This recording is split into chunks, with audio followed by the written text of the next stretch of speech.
하나님은 살아계십니다. 오늘도 주님께서 우리와 함께 하시고 우리들에게 복 주시기를 원하시고 우리들에게 큰 능력으로 함께 하신 하나님, 그 하나님과 함께 날마다 동행하시며 살아가시는 그 복 누리시기를 예수님의 이름으로 간절히 축원해 드립니다. 축원합니다.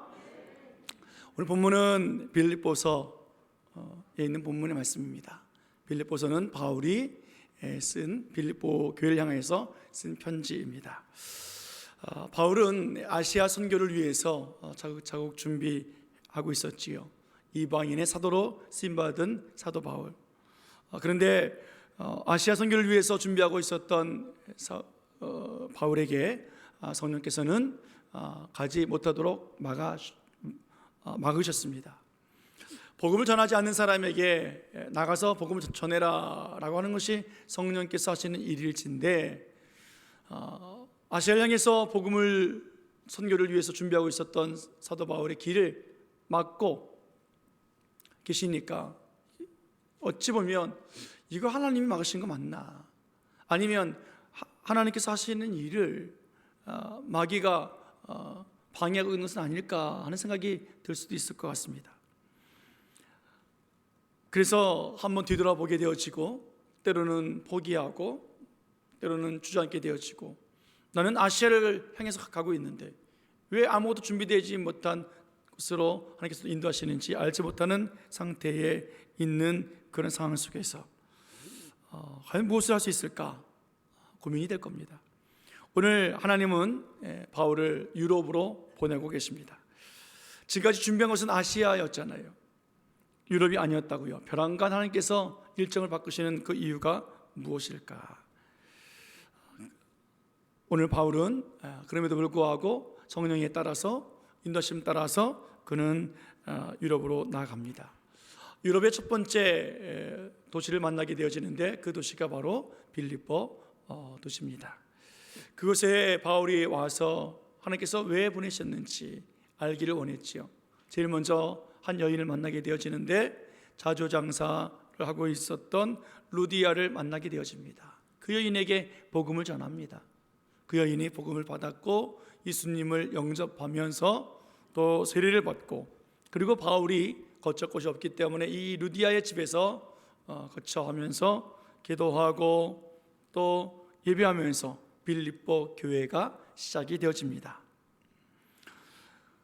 또 빌립보에서 또 한 사람을 만나게 되어지는데요, 귀신 들려서 점을 치고 있는 한 사람을 보았습니다.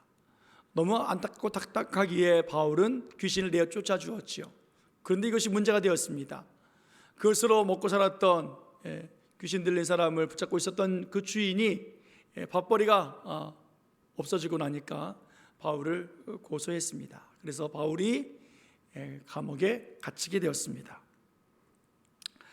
하나님께서 아시아로 가고자 했던 것을 막으시고 오히려 이쪽으로 진로를 바꾸셨는데 가보니 뭐 답답하지요.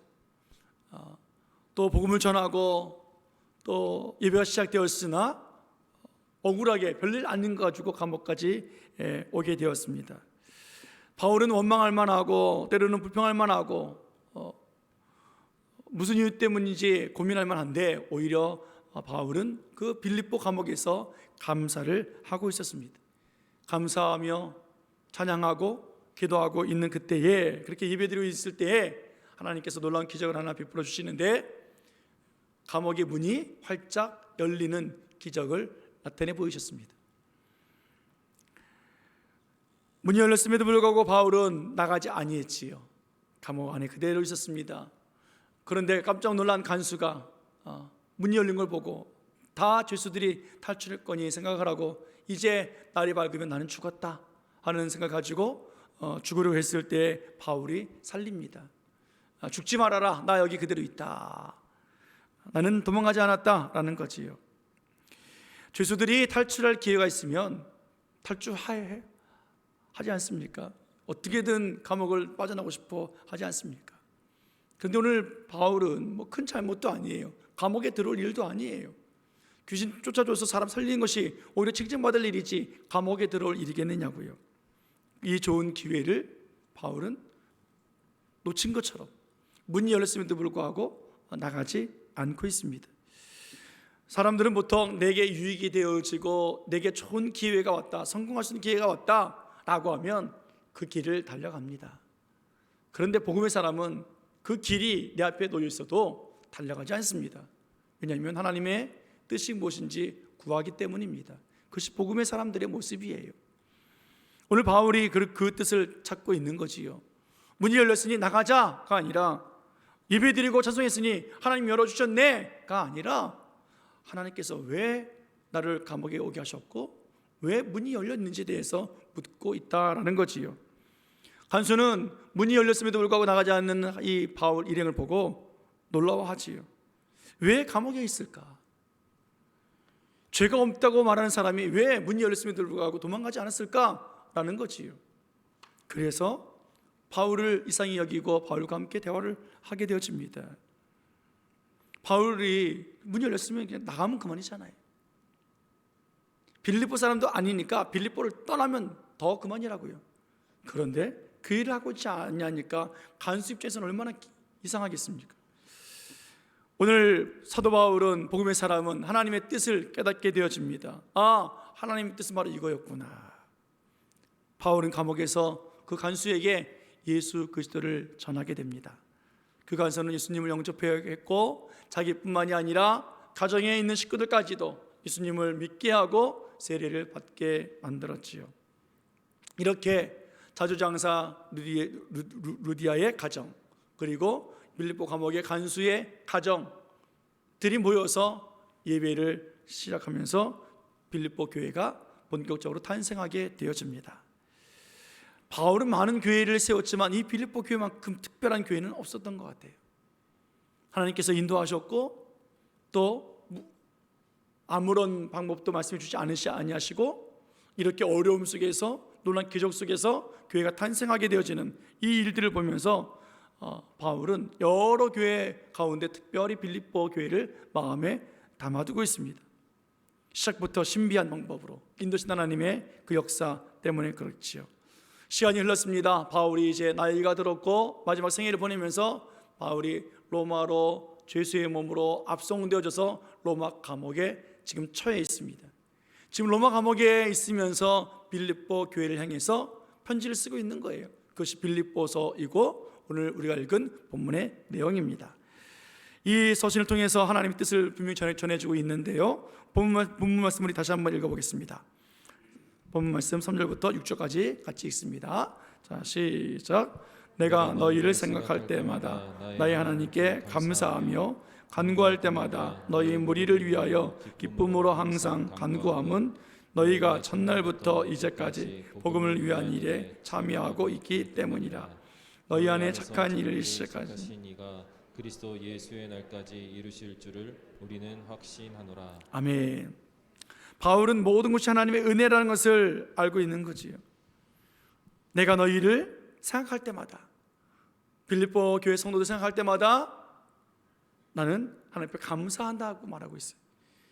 또 기도할 때마다 그 백성들을 위해서, 그 성도들을 위해서 기쁨으로 항상 기도하고 있다라고 말하고 있습니다. 왜 그렇습니까?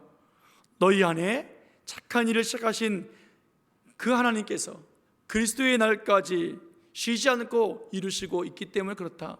그 일이 무엇입니까? 너희가 첫날부터 이제까지 복음을 위한 일에 참여하고 있는 그 일 말이다 라고 말하고 있습니다. 지금 로마 감옥에 갇혀있는 바울입니다. 언제 죽을지 몰라요. 그러나 모든 것이 하나님의 은혜였음을 말하고 있습니다. 특별히 빌립보 교회를 향해서 편지를 쓰면서 자기가 빌립보 교회를 세우기까지, 빌립보 감옥에 있었을 때 그 놀라운 기적을 또 기억하면서 하나님은 그때의 그 감옥에서 역사하셨고 그 교회를 탄생시킨 것 같이 지금 이 로마 감옥에 있음에도 불구하고 하나님은 여전히 쉬지 않고 착한 일을 시작하고 계시구나라는 것 때문입니다. 오늘 그래서 바울은 빌립보 교회를 향해서 편지를 쓰고 있지만 실상은 감사하며 기뻐하며 자신의 신앙 고백을 하고 있는 모습입니다. 이 모든 것들이 가능했던 것은 바로 하나님이 함께 하셨기 때문이라는 거지요. 그래서 오늘 감사로 영광 올려드리며 내가 너희를 생각할 때마다 하나님께 감사한다라고 말하고 있습니다. 하나님 하신 일을 보는 우리들의 그 태도의 모습이 바로 이겁니다. 하나님의 모습, 하나님 하신 일, 하나님의 하신 놀라운 능력 안에 우리가 고백할 것은 감사예요. 감사. 다른 것 아니에요. 감사의 능력이 얼마나 위대한가, 감사의 능력이 얼마나 크고 완전한가. 성경의 여러 가지 부분 속에서 우리가 늘 보았던 말씀들, 잘 아는 이야기를 다시 한번 강조하겠습니다. 복음서에 우리 예수께서 많은 설교를 하실 때 특별히 하루 종일 설교하신 적이 있습니다. 함께했던 모든 사람들이 하루 종일 말씀 들었으나 배가 고팠던 그때가 있었습니다. 무려 수만 명이나 되는, 장정만 5천 명이나 되는 수들이 모여 있었습니다. 그때 예수님 수중에 있었던 음식은 소년의 도시락밖에 없었습니다. 그 많은 사람들을 앞에 놓고 도시락 하나 들고 우리 주님께서 하신 것은 다른 것 아니었습니다. 감사 기도였습니다. 보리떡 5개와 물고기 2마리 가지고 감사할 수 있을까? 여러분들 한번 생각해 보십시오. 요즘에 얼마나 세금이 많이 올랐고 길값이 올랐고 물가가 안 오르는 것이 없잖아요. 물가가 다 올랐어요. 다 올랐어. 예. 뉴스를 보니까 2가지가 안 올랐대잖아요. 내 자식의 성적하고 내 월급만 안 오르고 다 올랐대요. 참 말들도 잘해요, 그죠? 예. 이런 형편 속에서 여러분 쓸 거는 많은데 가지고 있는 것은 없어요. 어떤 마음이 드시겠습니까? 감사가 나올까요? 여기도 지출해야 되고 저기도 지출해야 되고 할 일도 많고 쓸 것도 많은데 더군다나 1월 달에 여러분 명절 맞이하면서 얼마나 많이 썼습니까? 지금 그런 형편이라고요. 수많은 사람들이 모여 있습니다. 배고파합니다. 근데 예수님 손에 쥐어 있는 것은 소년의 도시락밖에 없어요. 우리는 속도 상하고 화도 나고 환경에 지쳐서 포기해버릴 수밖에 없는 모습 아니겠습니까? 어떻게 감사가 나오겠습니까? 우리 감사할 수 없을 거예요. 그런데 오늘 예수님께서는 어떻게 합니까? 감사를 하고 있다는 거예요. 그런 상황 속에서 짜증나고 속상하고 막 억울하고 사회를 비판하고 싶고 막 이런 상황 속에 있는 것이 일반적인 상식 아니겠습니까? 이게 우리들의 방법이기도 하다고요. 그런데 하나님은 이 상황 속에서 하신 것은 감사였다라는 거예요. 감사의 능력이 얼마나 놀라웠습니까? 그 소년의 도시락 하나 가지고 그 많은 사람들이 다 배불리 먹고 남은 것이 12광주일이었다라는 거예요. 사도 바울은 로마 감옥에서 감사할 것이 무엇이 있습니까? 마지막으로 죽어가면서 죄수로 로마까지 끌려온 그가 무엇이 감사할 것이 있겠습니까? 그런데 놀랍게도 그는 빌립보 교회를 향하여 하나님 하신 일을 생각하며 감사하고 있습니다. 연복음에 보면 또 예수님이 놀라운 한 사건, 더 큰 사건을 하나 우리들에게 알려주고 계시고 보여주고 계시는데, 예수님이 사랑하시는 식구가 있었지요. 한 친구가 있었습니다. 나사로라 하는 사람이었습니다. 그가 죽었습니다. 4일이나 지나서 냄새가 날 만큼 완전히 죽고 썩었습니다. 모든 사람들이 죽은 자 앞에서 울었습니다. 애통해합니다. 이것이 장례의 모습 아니겠습니까? 가슴 아파하고 슬퍼하고 위로해 주는 것, 이것이 우리가 할 수 있는 방법이고 이것이 장례의 관습 아니겠습니까? 그런데 예수님은 달랐습니다. 슬퍼하는 사람들 앞에서, 그리고 죽음에 있는 그 무덤 앞에서 우리 주님은 이렇게 기도하고 계시더라라는 거예요. 요한복음 11장 41절 말씀 한번 같이 읽겠습니다. 자, 같이 읽습니다. 시작. 돌을 옮겨 놓으니 예수께서 눈을 들어 우러러 보시고 이르시되 아버지여 내 말을 들으신 것을 감사하나이다. 아멘. 아버지여 내 말을 들으신 것을 감사하나이다. 이게 말이 되냐고요. 사람이 죽었어요. 괴로워하고 슬퍼하고 있잖아요. 애통해하고 있다고요. 그런데 예수님은 뭐라 그래요? 감사한대요. 내 말을 들으신 것을 감사하나이다. 과거형이에요. 예전부터 예수님은 나사로가 죽기를 바라고 있었다라는 말이에요. 하나님, 나사로가 죽어서 감사합니다 라는 거예요. 여러분, 이것이 일반적인 상식이냐고요. 어떻게 보면 오해가 생길 수 있는 문제 아니겠습니까? 장례식장에 가서 감사합니다, 장례식장에 가서 기뻐합니다 라고 말하면 누가 그걸 이해해 주겠냐고요. 믿음 아니고서는 이해할 수 없어요. 나이 들고 오랫동안 아프고 힘들어서 아유 갈 때가 됐지 뭐 이러면 모르겠어요. 지금 얼마 살지도 않은 젊은 사람이 병이 들어서 죽었는데 뭐 감사할 것이 있겠습니까? 그런데 오늘 예수님은 예수님의 기도대로 감사하고 있는 거예요. 나사로가 죽은 곳에 대해서 말했습니다. 왜 그렇습니까? 살려내기 전에 말씀하셨잖아요. 그 누이들에게 믿으면 살아나리라. 그것을 알게 하기 위해서, 예수님이 어떻게 부활하시는지를 알게 하기 위해서 감사의 능력을 나타내 보여주고 계시는 한 장면입니다. 여러분 생각해 보십시오. 슬픔을 당한 자들 만나면 우리 어떻게 해야 합니까? 위로해 줘야 되잖아요. 같이 울어줘야 된다고요. 이것이 우리 상식이고 장례식 문화고 그런 걸 텐데, 이것이 옳은 일이고 이것이 성숙한 사람의 모습일 텐데, 오늘 문제는 그렇게 그들과 함께 울어주고 몇 날 며칠을 애통해하고 아파해도 그 문제를 해결할 수 없다라는 거예요. 그 상황을 바꿀 수 없다라는 거예요.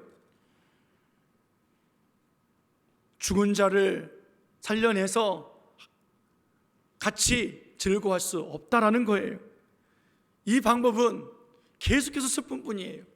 계속해서 애통한 것 뿐이에요. 계속해서 위로밖에 없는 거예요. 그런데 예수님 방법은 어떻습니까? 어리석은 방법 같고 말도 안 되잖아요. 무슨 감사입니까? 돌에 맞아 죽을 만한 그런 상황을 초래했을지라도 예수님의 그 감사의 기도가 죽은 자를 살려내서 무덤에서 나오게 해 주었습니다. 감사의 자리에 죽었던 자가 살아서 함께하고 있는 이 놀라운 능력, 그래서 어디서부터 오는 것입니까? 여러분, 우리는 어떤 방법을 선택하면 좋겠습니까? 세상에서처럼 위로해 주고 애통해하는 그 방법이겠습니까? 아니면 예수님처럼 감사하는 방법이겠습니까? 감사의 능력이요, 제한이 없잖아요. 먹을 것을 다 해결해 주잖아요. 먹고 배불리 먹고 남기게 해주는 것이 감사의 기도의 능력 아니겠습니까? 죽은 자를 살려내는 것이 감사의 능력이라고요. 여러분, 감사하는 것은요, 우리들의 앞날을 보장해 주는 것이 감사예요. 이 어려운 시기에 얼마나 힘듭니까? 그럼에도 불구하고 감사로 매일매일 살고 있는 우리들 걱정 없어요. 왜요? 오늘 본 말씀처럼 우리 속에서 착한 일을 시작하신 분이 계시기 때문에 그래요. 우리의 힘으로는 안 돼요. 우리의 능력은 안 된다고요. 말도 안 되는 일이에요. 그러나 우리 안에 계신 그 하나님께서 역사하고 계시기 때문에 그래요.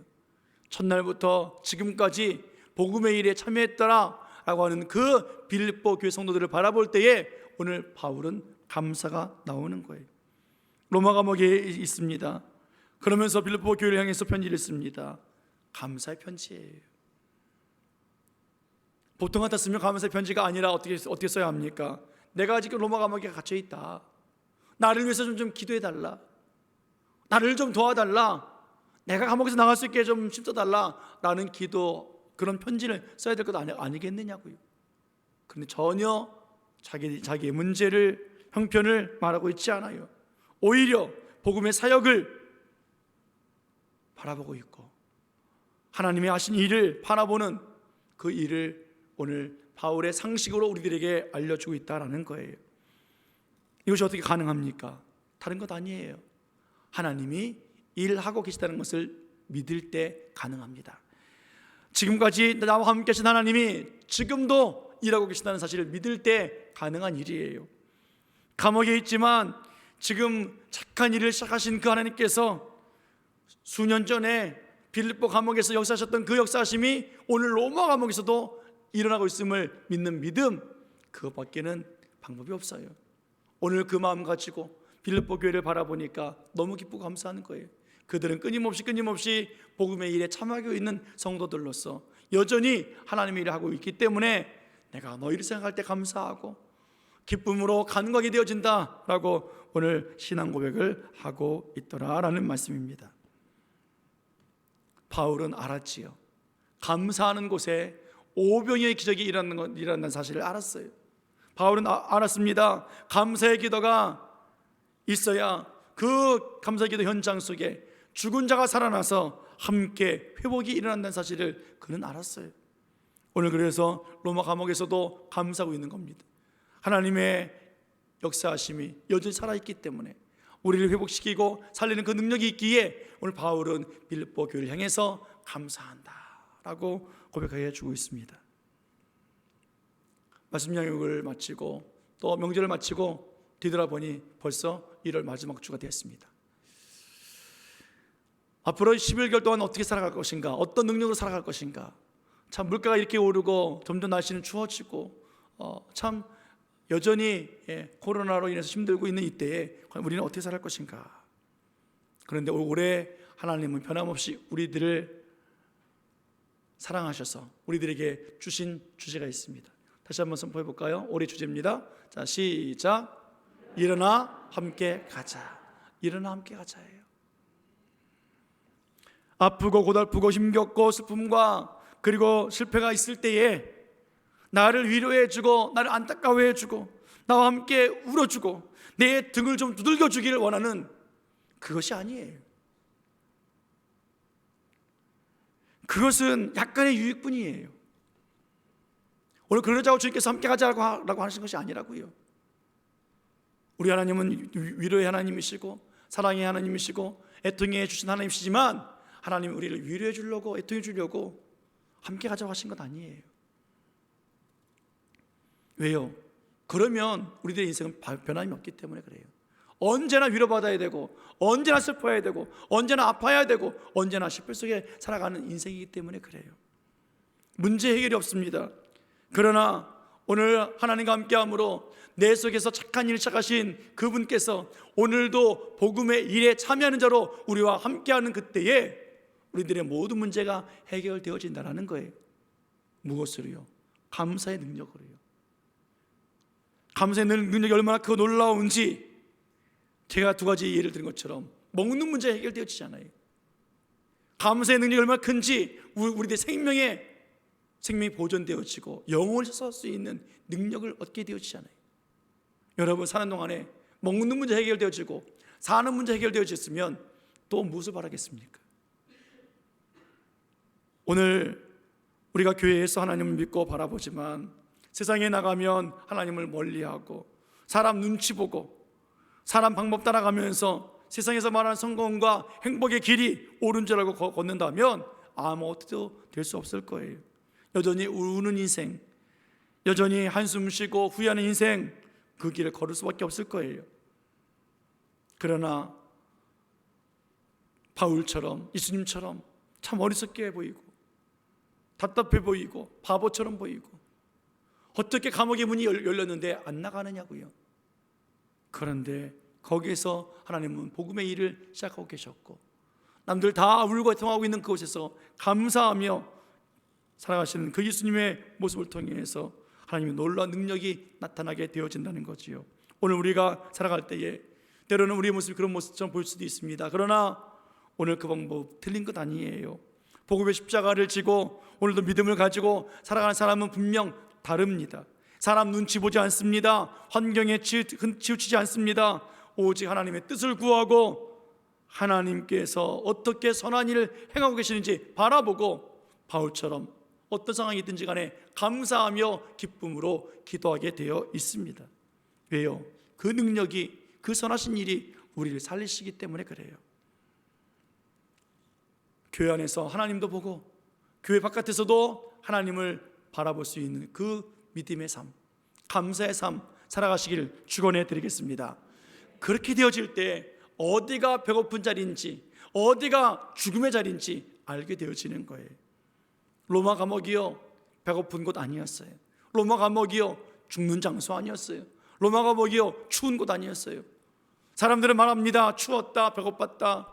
거기는 죽는 장소다라고 할지 모르겠으나 오늘 하나님의 뜻을 따라서 감사하는 바울에게는 그곳이야말로 하나님이 함께 하시는 곳이고, 그곳이야말로 하나님이 오늘도 새 일을, 선하신 일을 행하시는 그 장소였기에, 거기는 배고픈 곳도 우는 곳도 죽음이 있는 곳도 아닌 장소였기에 오늘 빌립보 교회를 향해서 그 성도를 바라보며 감사하고 있고, 하나님의 행하신 일을 기억하니 또 감사하고 기쁨으로 간구하고 있는 오늘 그 편지를 우리들에게 소개해 주고 있습니다. 올해 우리는 어떻게 살아야 할 것인가? 또 어떻게 걸어갈 것인가? 마스크를 벗느니 안 벗느니 지금 이런 상황에 있지만, 여러분, 이것이 뭐 문제겠습니까? 오늘 우리가 기억할 것은 하나님은 한 번도 쉬지 않고 여전히 일하고 계시다는 사실이에요. 우리가 기억할 것은 우리 속에서 역사하시는 그 하나님은 오늘도 선하신 일, 복음의 일을 하고 계시다라는 사실이에요. 그분께서 오늘도 감사의 능력으로 우리와 가까이 계셨고 우리 사랑해 주셨고, 오늘도 내일도 하나님의 은혜와 행하신 일을 기억하면서 우리로 하여금 감사의 예배, 감사의 기도, 감사의 능력으로 살게 하시고 감사의 자리를 떠나지 않게 하신 하나님, 그래서 우리는 오늘도 예배하고 감사로 또 기뻐할 수 있고, 우리들의 선교와 헌신은 우리도 쉬지 않고 일하는 자들로 살게 하신 하나님의 능력 안에서 행하는 것 아니겠습니까? 오늘 하나님은 우리를 빌립보 교회 성도들처럼 참 신기한 방법으로 우리들에게 복 주시길 원하시고, 그렇게 생각날 때마다 감사한 사람들처럼 우리들을 변화시켜 주시기를 원하고 계십니다. 하나님은 오늘도 바울과 같이 감옥에 갇혀 있는 상황, 답답한 상황, 아무것도 할 수 없는 상황에 놓여 있을지라도 그 속에서 감사의 능력으로, 기쁨의 간구로 살아가게 하시기를 하나님은 원하고 계십니다. 사랑하는 여러분, 세상의 방식 아니에요. 하나님의 방법이에요. 세상의 그 애통함이 아니에요. 슬픔이 아니에요. 하나님이 주신 기쁨과 감사예요. 오늘도 또 내일도 올 한 해 이렇게 주님과 함께 걸어가는 하나님께서 여전히 내 안에서 선한 일을 행하시는 그 능력 안에서 살아갈 수 있는 그 승리가 날마다 일어나기를 예수님의 이름으로 간절히 축원해 드립니다. 축원합니다. 기도하시겠습니다.